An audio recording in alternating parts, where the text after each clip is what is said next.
Hello my dear students, welcome to the MS Science Academy.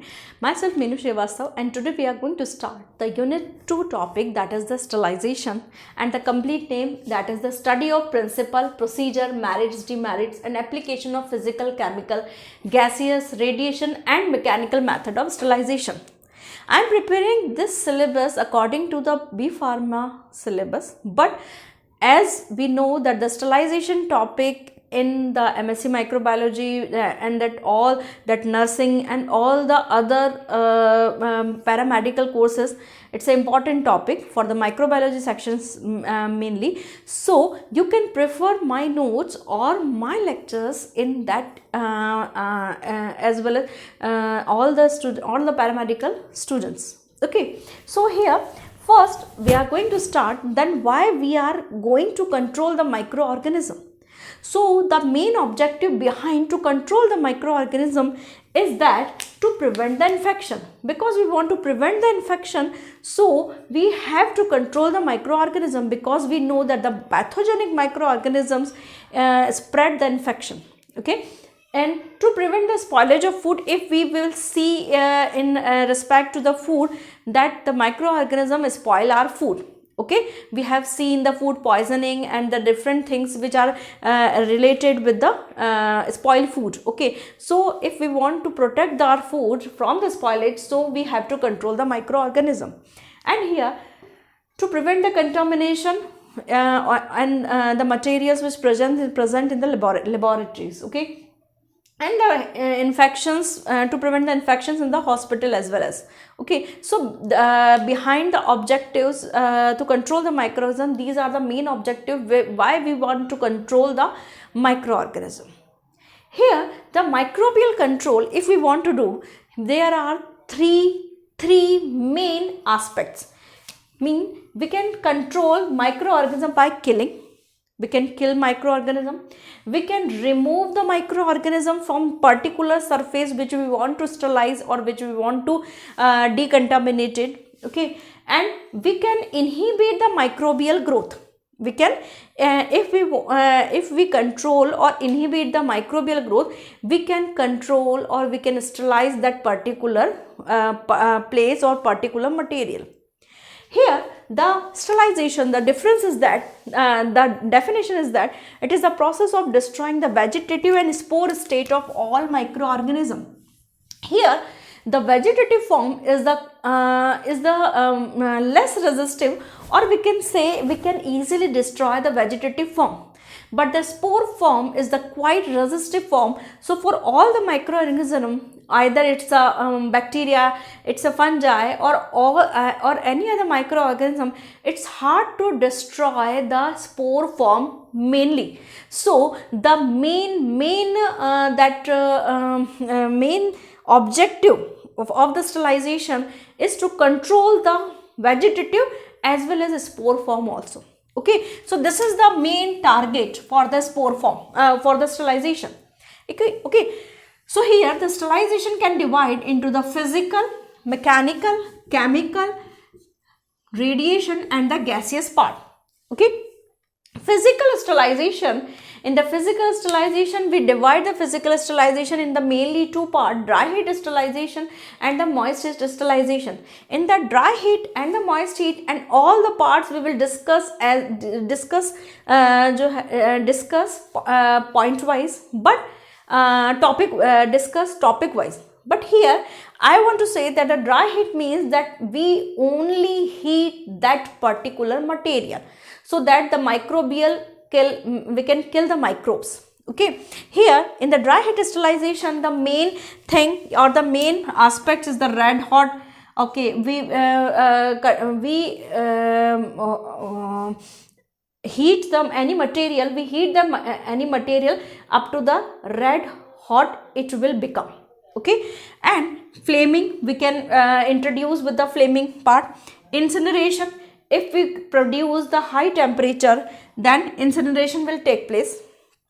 Hot air oven, the hot air oven, I think in the any microbiological lab, hot air oven is present. Okay, so it's very hard so it's very easy to see that this is a hot air oven. And the hot air oven is the main questioning part. Okay, means in your examination point of view, the hot air oven is the main we can say it's a it can carry the good marks. Okay, moist heat, as the moist heat what represent moist means the humidity or somewhat water content. So with the help of the steam we can introduce the heat part. Okay, and this thing we can introduce the temperature below the 100. In the moist heat we divide the moist heat into the three part: temperature below 100 degrees Celsius, at 100 degrees Celsius, and above 100 degrees Celsius. And the above 100 degrees Celsius, the main instrument which we can receive the temperature above 100 degrees Celsius, that is the autoclave. And the examination point of view, it's a good. Okay, it's carry the good marks. Okay, now here the mechanical sterilization. In the mechanical sterilization, different parts or different types of the filtration, means the light candle filters and the asbestos filter.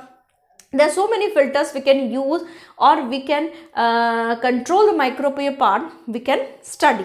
Okay, here the chemical, next is the chemical sterilization. In the chemical sterilization, that is different type of the chemicals we can utilize.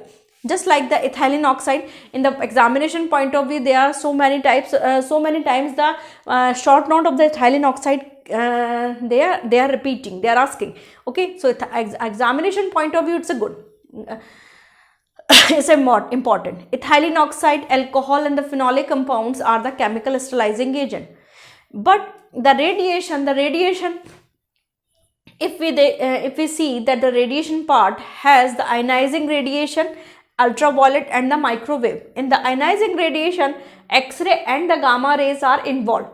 Next, and the last in this flow chart, that is the gaseous sterilization, in which the formaldehyde is the example, best example, I think so. Okay, and the formaldehyde we can say, or we can synonym the formaldehyde as the formalin if we are using in the gaseous form. It's a good sterilizing agent. So one by one we will discuss about all the sterilizing method. First we will continue with the dry heat sterilization. Okay, and all the methods we will discuss. Okay, so let's start with the dry heat sterilization. Now we will start the dry heat sterilization. Here the dry heat sterilization, the first topic in the dry heat sterilization, or the first method in the dry heat sterilization, that is the red hot. As in this method, the article or the material is heat up to till it become red hot. Okay, and just like the inoculation needle. Okay, just like the inoculation needle or the wire or other loops can be sterilized in the flame of Bunsen burner before or after the experiment. As in the microbiology experiment, if you want to inoculate the bacteria in the or you want to streak the bacteria, so before starting the experiment you have to use the clean the inoculating loop. For that you have to do red hot. You have to do its sterilization by red hot. Okay, with the help of the Bunsen burner. Okay, and second is the flaming. As the flaming says that here the articles are not allowed to get red hot, because in this method we are not heating the material up to the red hot, but we passed the material over the flame. Means just here is the flame. Okay, we just pass on the material very rapidly. As when we are inoculating the material, or we are using the glass slide for the staining purpose or for the observing any microorganism, we sterilize the glass slide, okay, over the flame very rapidly. So here the glass slide, scalpels, needles, cotton wool plugs are used, are sterilized with the help of flaming. Okay, here the third topic, that is the incineration. Incineration means the material is just burn off up to it will turn into the ash form. Okay, so in this method, the material is treated at very high temperature to convert it into the ash. Okay, so in the hospital, that hospital material like cotton and that swab and different materials, which if we want to clean those materials or just swipe off from our environment, we have to produce the incineration process. Okay, so for the cleaning the garbage or the cleaning any aspect, proceed the incineration process. Okay, now the fourth topic, that is the hot air oven. Okay, the hot air oven is the widely used sterilizer by the dry heat. Okay, how the hot air oven looks like. So now you will see this site. Okay, I have taken from the Google itself. Okay, so in this hot air oven, you can see that here you can see it's just like a small almirah. Okay, it's just like a small almirah. Okay, and it has the double wall chamber of the aluminum or the stainless steel. Okay, and the door is has the asbestos jacket. The door has the asbestos jacket. Okay, to provide the insulator covering from outer side. Okay, and high ceiling. Okay, and the heating provided by the heating element, electrical heating elements. Okay, by we are providing the heating with the help of electric heating elements. Okay, so what kind of the material which we can sterilize with the help of hot air oven, as in the uses I have described. Different type of the glasswares like petri dish, syringes, test tubes, pipettes, flask we can sterilize. Different type of the surgical instrument like forceps, scalpels, scissors, these can be sterilized with the help of hot air oven. Powders form also can be sterilized with the hot air oven. But before going to the procedure, we have to take some precautions also. Any kind of the inflammable, volatile or thermolabile substance like rubber, we cannot sterilize with the hot air oven. Otherwise, it will get overreact or it will blast in that hot air oven. Okay, so in the hot air oven, as if you have seen in your laboratory, the hot air oven, you can know very well that we can control the temperature from the outer side. Switch on. Okay, and after closing the door, switch on, and then we can control the temperature, what temperature we have to maintain in inner side. Okay, that will control, we will control from the outer side itself. Okay, there will be one knob. Okay, we can control the temperature.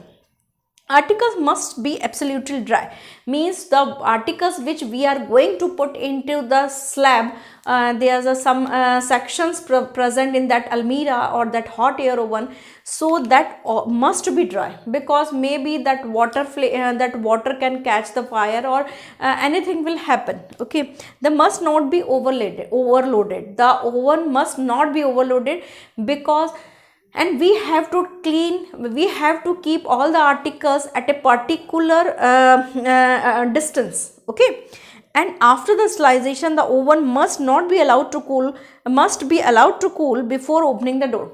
The main important thing is that after sterilization temperature, after starting the procedure, you have started the timer, you have fixed the timer, you have started the knob, but as the suppose that you have fixed the temperature up to the 30-minute temperature, and the time is up to the 30 minutes, and as the 30 minutes is over, you just open the door. That will not at all do any it's a big mistakes if you are doing so, because at that time, if you are just opening after just completing the time, there may be chances to blast.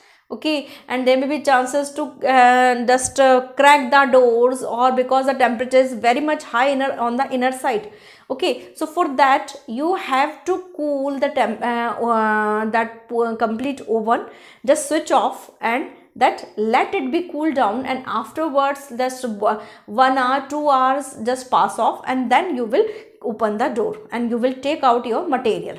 Okay, so here this one temperature and the sterilization time that this table, just 160 degrees Celsius if you are providing, so you have to provide is up to the 2 hours. If you have 170 degrees Celsius, it's up to the 1 hour you have to maintain, and 180 degrees Celsius you have to maintain up to the 30 minutes, because as the temperature is increasing, the sterilization time it's reverse. Okay, it's in a decrease. Okay, so here the hot air oven part is completed. We will complete in this part in this dry heat sterilization, it's over, but we will study the sunlight also in the as we have discussed the flow chart.